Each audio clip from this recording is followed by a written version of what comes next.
this particular situation correctly. The fight to reduce pilot error has become one of the big challenges of aviation.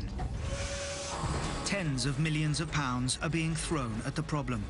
Airbus's philosophy was, we can make an airplane that's pilot-proof. But in a bid to eliminate pilot error, have we gone too far? Could it be some of these developments may have actually caused disasters?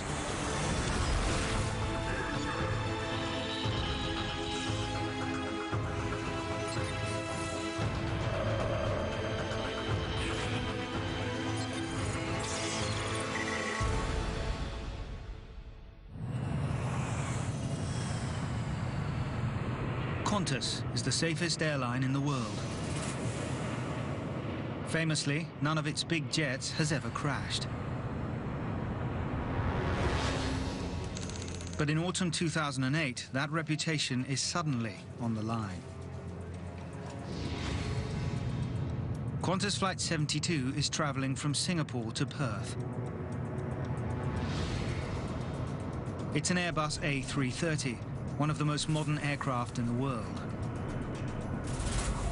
At the controls, the flight crew are equipped with the latest technology designed to make flying safer. But as the aircraft, packed with over 300 holidaymakers, nears the Australian coast, it suddenly performs a series of bizarre and dangerous maneuvers. First, it climbs 200 feet. Then, equally suddenly, it drops 650. What's the plane doing? What's the plane doing? The pilots have no idea what's going on. The plane is acting entirely on its own. Then it happens again. Uncommanded by the pilots, the plane plunges another 400 feet. Minutes later, the horrified captain issues a Mayday distress call. Mayday, Mayday, Mayday, Qantas 72. 315 people's lives are on the line. Will the pilot be able to rescue the situation? Yet the irony is, the entire incident is due to a computer-controlled flying system designed to eliminate a common cause of air crashes: pilot error.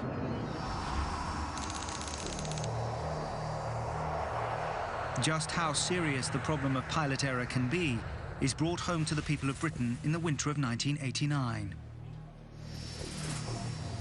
British Midland Flight 92 takes off on a routine flight to Belfast in Northern Ireland. The aircraft is one of Boeing's new 400 series 737s.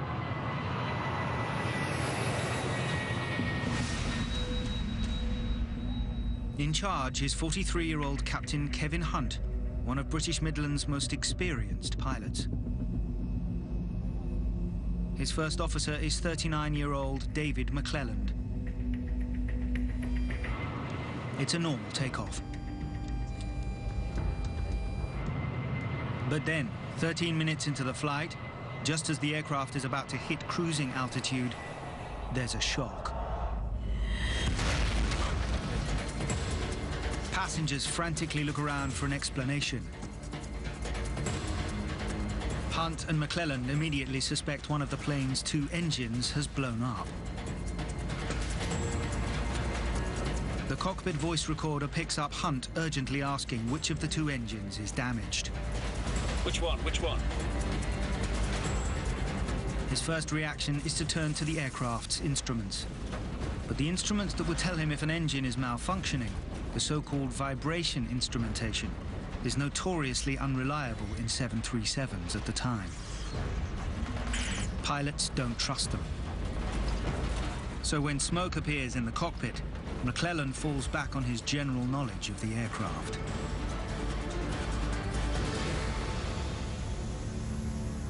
This tells him the smoke must be coming through the air conditioning system, and this, in 737s, is powered by the right engine. The cockpit voice recorder now picks up McClelland making a clear decision. It's the right one. It's definitely the right one. Shutting down the right. Hunt immediately shuts down the right-hand engine. The clunking and vibrations cease. Calm returns to the cabin. The passengers relax. But minutes later, there's another, even bigger bang.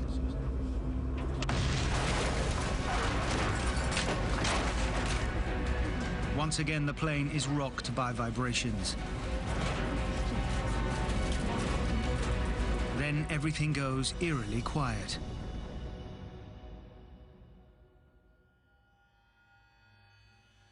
The second left-hand engine has died.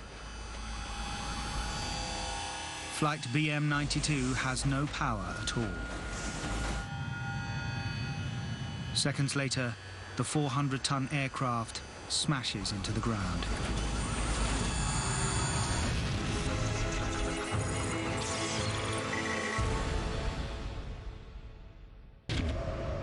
An airliner with 118 passengers on board has crashed on the M1 motorway in Leicestershire. Initial signs suggest there won't be many survivors. Ed Trimble led the air crash investigation. Mr.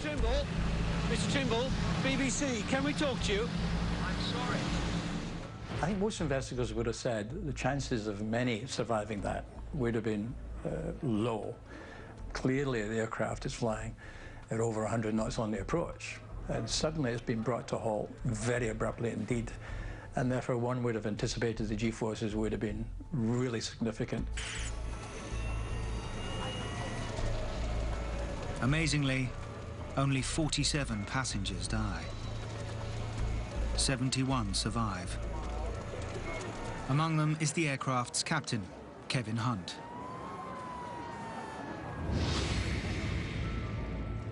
At first, he's hailed as a hero for at least bringing some people down alive.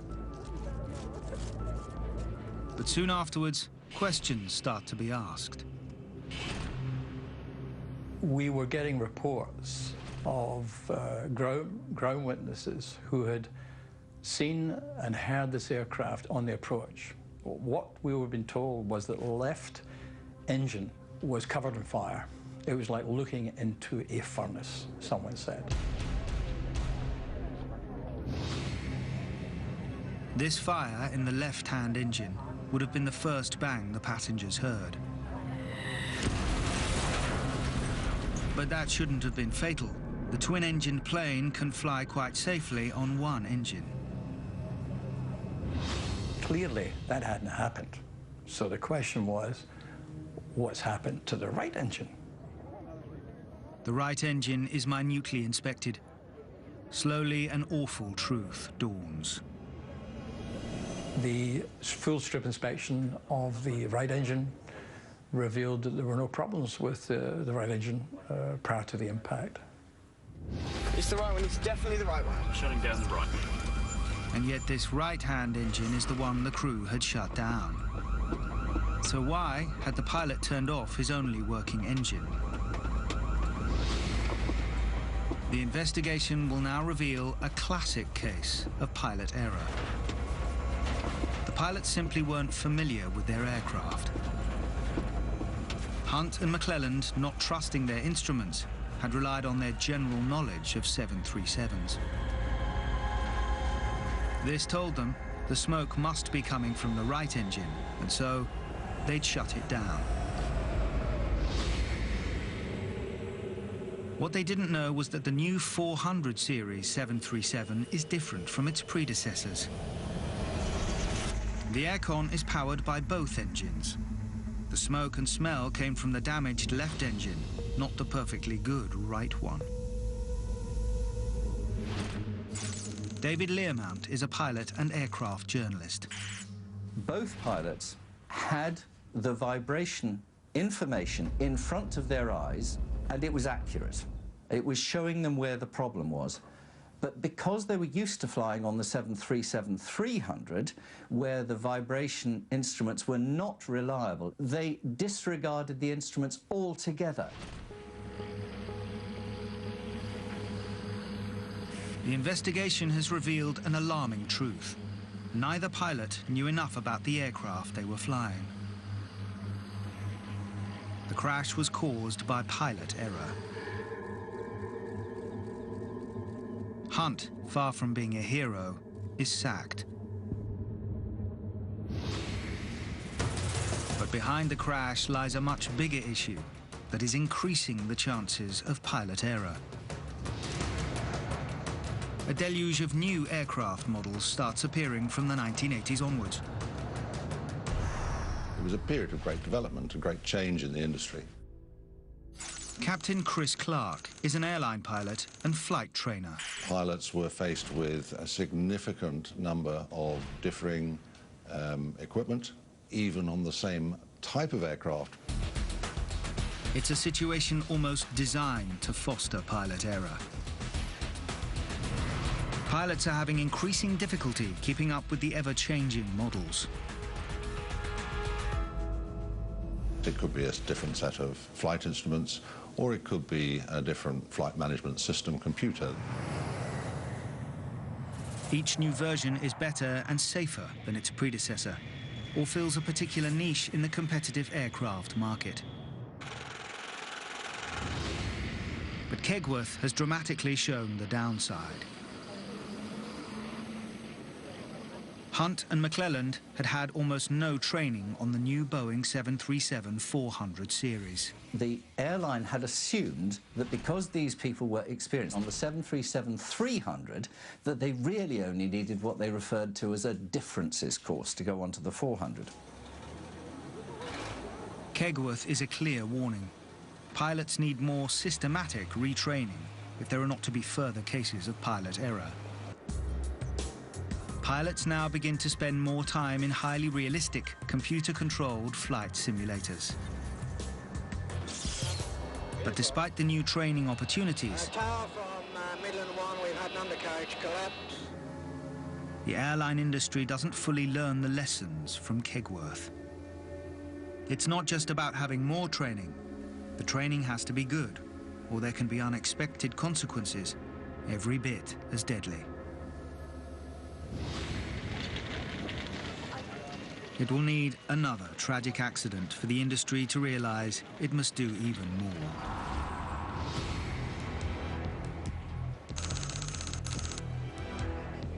Autumn 2001, and an American Airlines flight takes off from New York's Kennedy Airport.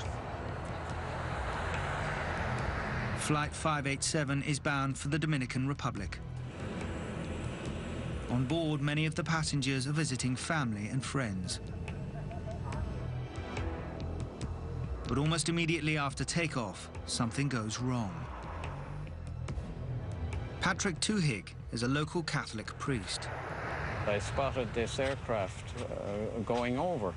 I thought, looking back on it, that it was flying a bit low. It turned like this and nosedived into the ground. So then I said to myself, oh my God, this is very, very serious. And I remember thinking how beautiful that plane looked in the last seconds of its life, because the sun shining directly onto that aircraft before it hit the ground.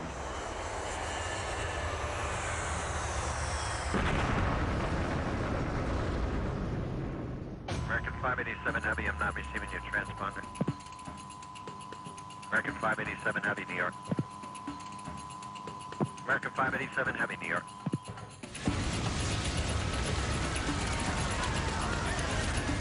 "265 people die immediately, including 5 on the ground.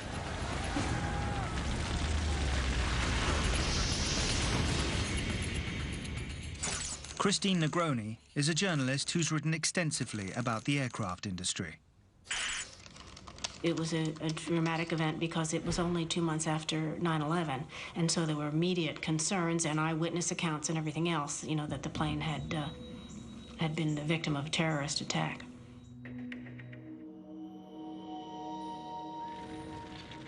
It's one of the worst accidents in American aviation history. If you saw the people in the immediate vicinity, they were stunned.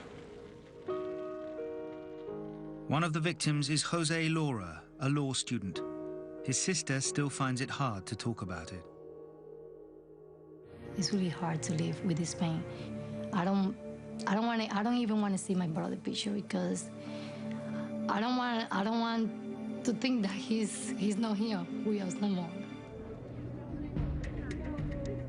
The man in charge of the crash investigation is Bob Benson. He immediately faces demands for instant answers. This is a very public disaster in a very public place. There was a lot of pressure from the city of New York.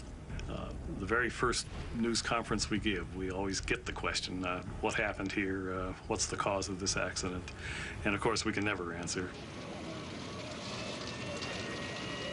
The hunt for answers is hampered by the sheer scale of the devastation. There is almost nothing left of the aircraft. My initial thoughts are really about the magnitude of our job. A lot of times in these types of accidents, we get a lot of information out of the wreckage itself. But in this case, unfortunately, the fire was so complete, the aircraft was full of fuel when it hit the ground, that we had very few physical clues to look at. But then they find one massive clue. It had to do with the vertical stabilizer of the airplane that was floating in the bay over a mile away from the main impact point. It would be very strange if a terrorist simply blew the tail off of an airplane. And so we thought early on that we were probably up against something a little more complicated than a terrorist attack. It is the case that the National Transportation Safety Board is the lead agency because all information we have currently is that this is an accident.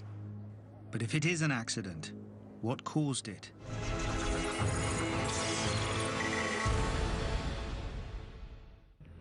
Autumn 2001, and an American Airlines flight takes off from New York's Kennedy Airport. But almost immediately after takeoff, something goes wrong. It's one of the worst accidents in American aviation history.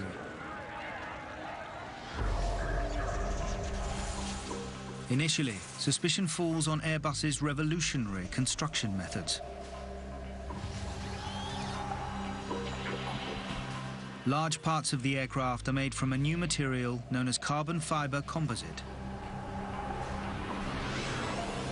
Composite materials are a bit of the wave of the future. Strong, and as importantly, they're lightweight. And in the airplane business, weight equals money. Had there been a massive failure in this revolutionary new construction material? Alarm bells were set off. We worried a lot about the rest of the Airbus fleet, whether or not there were inherent weaknesses in other Airbuses. If Airbus are building aircraft with flawed components, could hundreds more drop out of the sky? So we spent a lot of time studying, testing the strength of these components and how good the design was. They use an ultrasound scanner to test the material for hidden hairline cracks or weaknesses. Unlike metal, the fractures and stresses can't be seen by the naked eye. They re-examine the design. They examine other Airbuses. They can find nothing that explains why the tail should shear off. Turned out to be pretty much of a red herring. The design was stronger than it was certified to be. But if it isn't a structural fault, why has the plane's tail fallen off? In a hunt for other clues, Benson's team recreate the aircraft's last minutes. Their attention soon focuses on the aircraft's first officer, 34-year-old Sten Molin. The son of an airline pilot, Molin has been flying for 10 years, all of it with American Airlines. American 587 Heavy, Kennedy ground, runway 31 left for departure. Taxi left on Bravo, full short of Juliet. That day, as flight AA587 prepares to take off, Molin is at the controls.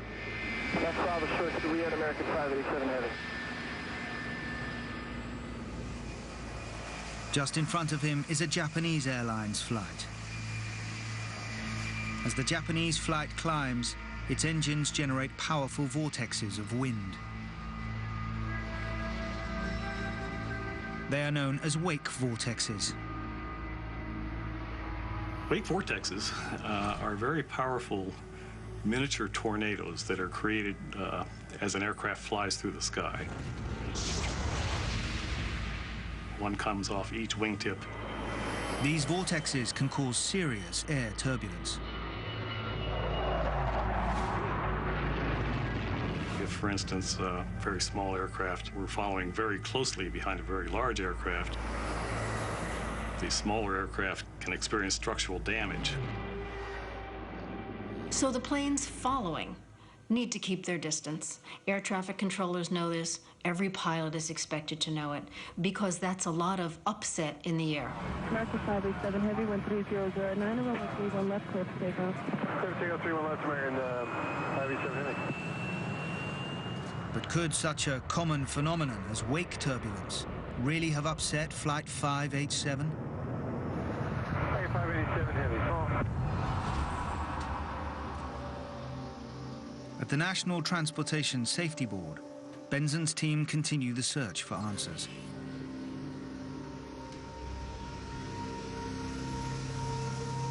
They examine the aircraft's battered flight data recorder for evidence. They turn the numeric data into an illustration of what happened. Gradually, they piece together Flight 587's final minutes, and it's all about pilot error.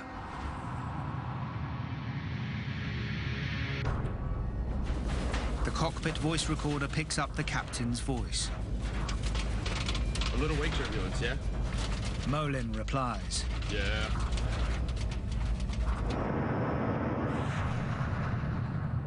Then, to stabilize the plane, he'd stamped on the rudder controls. It's the standard procedure for stabilizing an aircraft in these circumstances. But the flight data recorder shows Molin had been particularly energetic. First, he'd forced the rudder sharply to the right, then to the left. He operated them so aggressively that the rudder went to stop. In other words, as far right and as far left as it could go. 4 times in 7.5 seconds. Back and forth, bang, bang, bang, bang, bang. The rapid movement creates huge stresses on the aircraft's structure. Eventually, they become just too great. The first officer put loads on the vertical stabilizer that were twice the design loads that the thing was certified to take, and it ultimately failed. The attaching points fracture.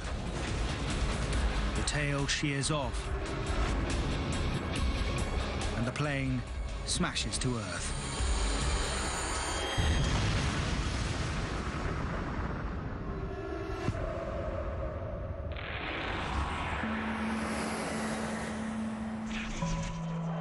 But how can a pilot break an aircraft by simply manipulating the rudder controls? It now emerges that Airbus has issued specific warnings against violently reversing the rudder. But American Airlines has never warned its pilots that this could lead to structural failure.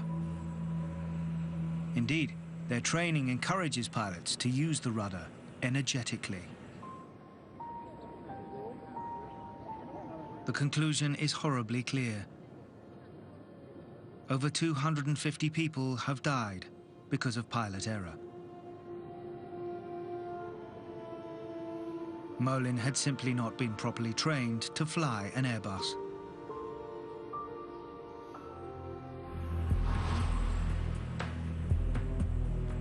But for many lay observers, there is another question.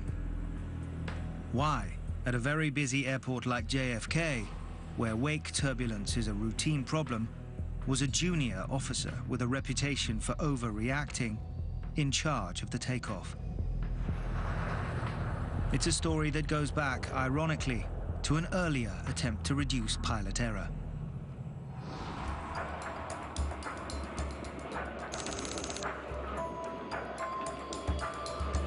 London, Heathrow, 1972. Pilots that year, at what was then called British European Airways, are in the middle of a bitter and divisive pay dispute. Junior pilots are planning a strike.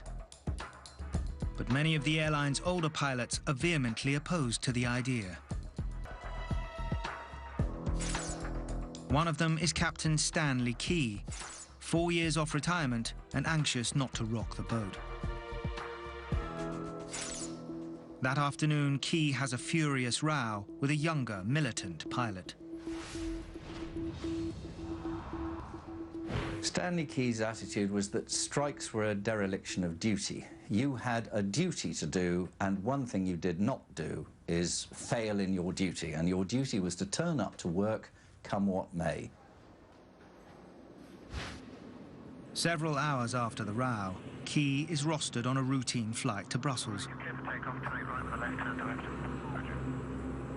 With him, on BEA Flight 548, are co-pilot Jeremy Keeley and second officer Simon Ticehurst.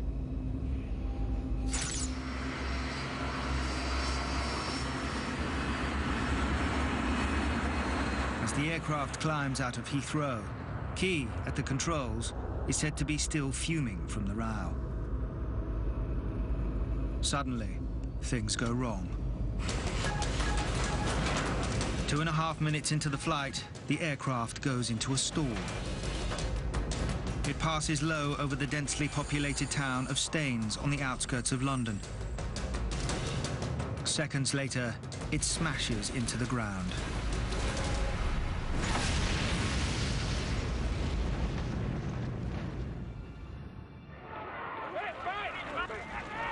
Almost immediately, sightseers clog the area.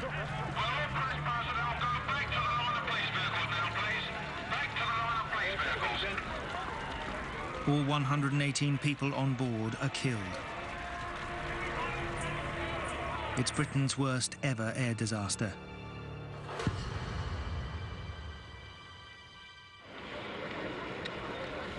Within hours, air crash investigators arrive. As they pick through the rubble, they find something very puzzling. The flight recorder we took away last night rather suggests that something went wrong with the leading edge droop around about 1,800 feet. Droops are flaps on the front of a jet's wings that extend to provide vital extra lift at low speeds. A Trident must reach 3,000 feet and be flying at 225 knots before the droops can be safely retracted.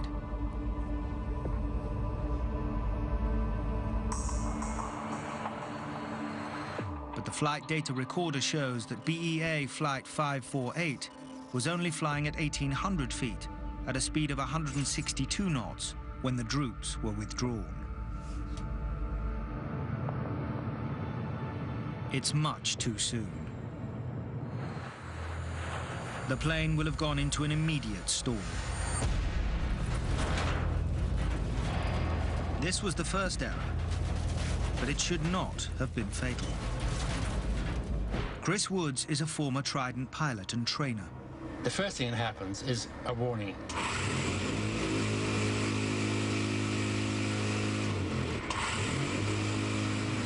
This shakes the control column and basically saying to the captain, you are flying too slowly, push the stick forward, which will lower the nose of the aircraft and gather speed.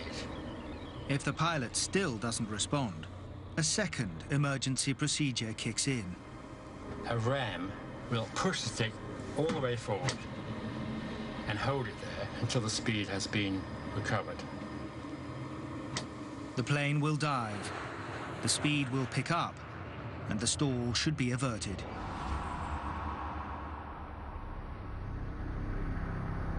Yet the flight data recorder shows that somebody has overridden these alarms. What had caused Stanley Key, an immensely experienced pilot, to make such a basic error? And why had neither of his crew stopped him?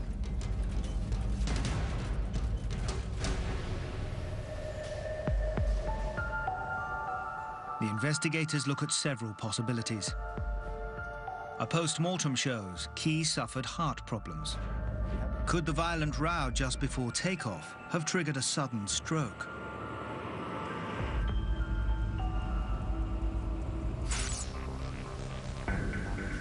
An even more surprising clue comes from a piece of the aircraft's debris. It's the cockpit table of one of the junior pilots. It's covered in anti-Key graffiti. One reads, "Key must go." Where? Down the drain. Another suggests, when Stanley Key dies, who will be God's next rep at BEA? Is this a clue to the real problem?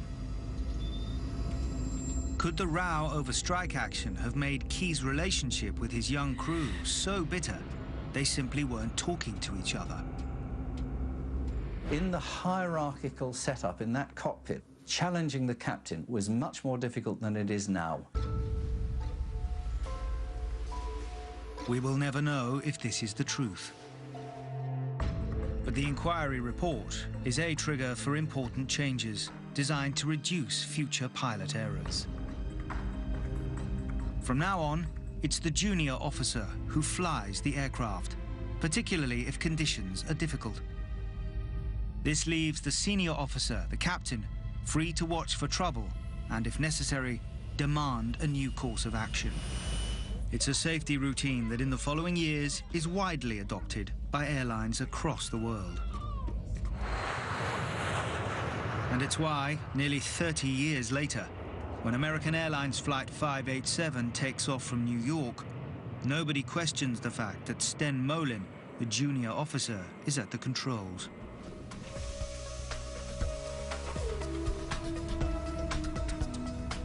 By the early 2000s, the lessons of accidents like Kegworth and Queen's have finally been driven home. But in the airline industry, there's also another, even more important development designed to eliminate pilot error: automation. The leader in the field is the European aircraft manufacturer Airbus. In the mid-1990s, Airbus launches the new A330 series. It's one of the first aircraft to make extensive use of the new digital technologies. It's so clever, it can almost fly itself. Martin Alder is an Airbus pilot. So we have a simple input control stick on the control column, just like your games computer. This stick is like a mouse on a computer and takes instructions from the pilot. But the aircraft's autopilot also receives data from a mass of other inputs scattered through the plane.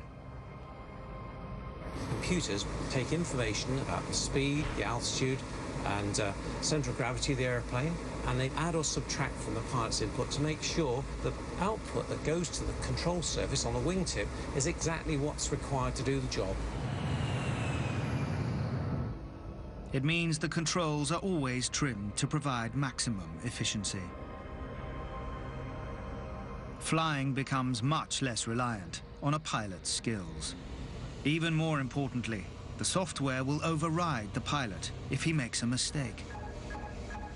The airplane won't let them do anything that might cause the airplane to crash. Apart from takeoff, which still can't be fully automated, there is almost nothing a pilot need do except gaze at the ultra-modern liquid crystal displays.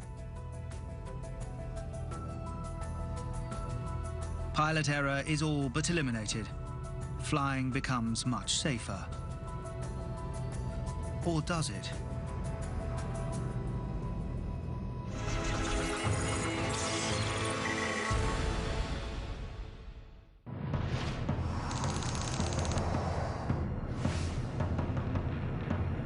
Qantas Flight 72 is travelling from Singapore to Perth.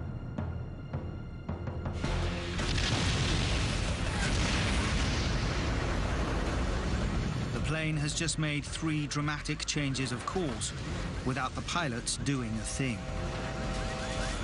First, it's climbed. Then, it's dived. Many of the 300 passengers are in real trouble. People were thrown around. They were thrown at the ceiling and then thrown at the floor. Computers were thrown around. Baggage, that flies around. A lot of people got severely injured. Several have broken bones. Many others have been seriously battered and bruised. The pilots now frantically wrestle to seize back control. But for hours, they've been gazing at the screens and nothing's happening. It's lulled them into a false sense of security. It now takes valuable minutes to grasp what's going on. When you have a failure, there is obviously a startle factor. We are human. And then we have to start taking in the information we've got and then decide from that what the appropriate response is. If you wind up with an electronic glitch or a computer glitch in an automated cockpit, this is what pilots often say. What's the plane doing now? What's the plane doing? What's the plane doing? And that expression to me is so important because it really explains that there's sort of a disconnect between the plane and the person flying the plane. This process can cause a pilot to lose very precious time. Finally, the pilots realize the aircraft's fabled computer control system is malfunctioning and switch it off.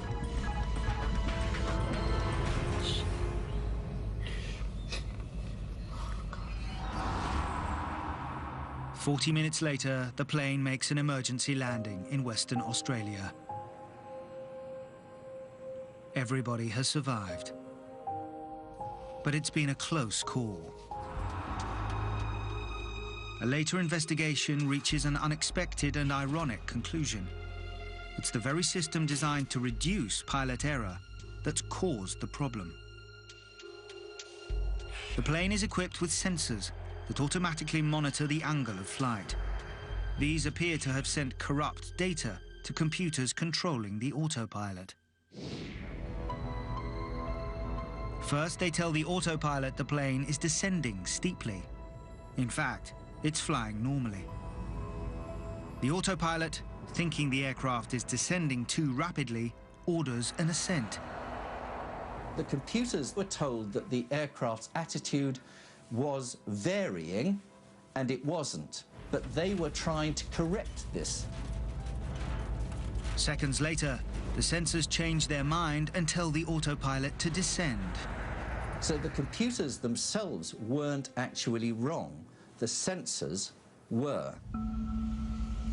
The pilots have been left with no option but to turn off the autopilot. But how can a system designed to eliminate pilot error go so badly wrong? It's a question that will become increasingly pressing in the wake of a terrible accident in another part of the world. Rio de Janeiro. Air France Flight 447 takes off on a scheduled flight to Paris. The plane is carrying the latest automated technology designed to reduce pilot error.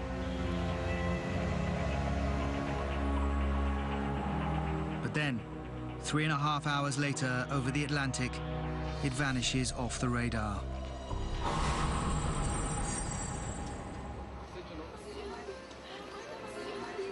Waiting families in Paris are distraught.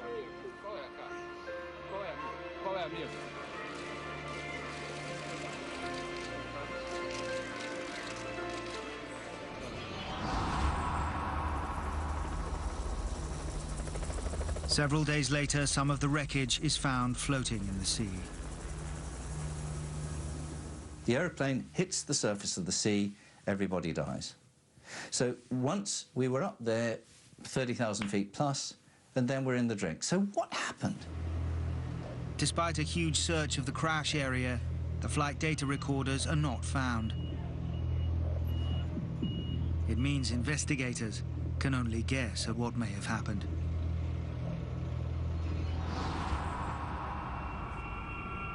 But once again, suspicion falls on the aircraft's automated flying system. Just before the crash, onboard computers automatically relayed data to an Air France ground station. This shows speed sensors on the front of the plane were giving conflicting readings about the speed of the aircraft. It would have immediately puzzled the pilots. It's now, experts believe, they committed a cardinal error. They became so concerned about the problem, they lost sight of what the aircraft was really doing. I think this has got a lot to do with the fact that this was at 2 o'clock in the morning. The pilots were fixated on solving the problem. What's going on here? What's making these two indicators tell me lies? And in the meanwhile, the airplane starts descending. The pilots simply had lost their appreciation of what the airplane was doing. They must have done.